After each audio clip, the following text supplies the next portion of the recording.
నమస్కారం. ఈరోజు కేటీఆర్ మహిళలు బస్సులో ప్రయాణిస్తున్న దాన్ని చులకన చేసి మాట్లాడే విధానం మనం చూస్తాము మీడియా ద్వారా. నాకు అనిపిస్తా ఉంది కేటీఆర్ గారికి బహుశా మహిళలకు ఫ్రీ బస్ ఇవ్వడం అనేది నచ్చట్లేదేమో.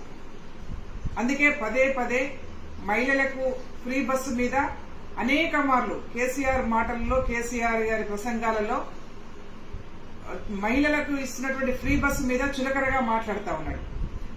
మహిళలేదో ఎల్లిపాయ పొట్టు తీసుకుంటున్నట్టుగా అల్లికలు కుట్టుకోవచ్చు, లేకపోతే కూరగాయలు అమ్ముకోవచ్చు, ఇవేం తప్పు కాదు, మహిళకు ఫ్రీ బస్సు, మహిళకు ఒక బస్సు పెట్టండి, చివరికి కుటుంబాలుగా బస్సులు ఎక్కి డాన్సులు చేసుకోండి అని చెప్పేసి మాట్లాడాడు.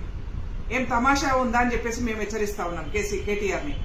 ఎందుకనంటే ఈ పబ్బులు క్లబ్బులలో డాన్సులు చేసే సంస్కృతి కేటీఆర్ది. ఆయన చేసే డాన్సుల్ని అందరికీ రుద్దాలనుకుంటే ఇది కరెక్ట్ కాదు. మహిళలకి ఇస్తున్నటువంటి ఫ్రీ బస్సు మీద పదే పదే అక్కసు వెళ్ళగలుగుతున్నటువంటి నీవు బహుశా నీ మనసులో మహిళలకు ఇస్తున్నటువంటి ఫ్రీ బస్సుని ఎత్తేయాలని ఉందా అని చెప్పేసి మేము ప్రశ్నిస్తా ఉన్నాం. ఒకవేళ నీకు అదే ఒపీనియన్ ఉంటే, అదే అభిప్రాయంతో నువ్వు ఇట్లా ఉంటే నీ బహిరంగంగా చెప్పు.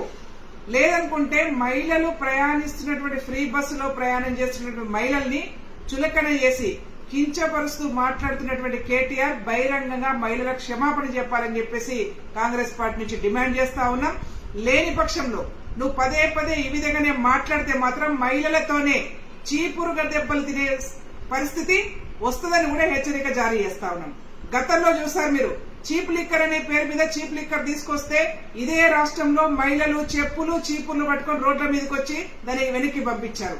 ఇవాళ మళ్లీ ఇది ఫ్రీ బస్సు మీద నువ్వు మరొకసారి కామెంట్ చేసినా, మహిళలు బస్సులో ప్రయాణం చేస్తున్నటువంటి విధానాన్ని నువ్వు కామెంట్ చేసినా ఇదే చీపురు దెబ్బలు తినే పరిస్థితి వస్తుందని కూడా హెచ్చరిక జారీ చేస్తా ఉన్నా.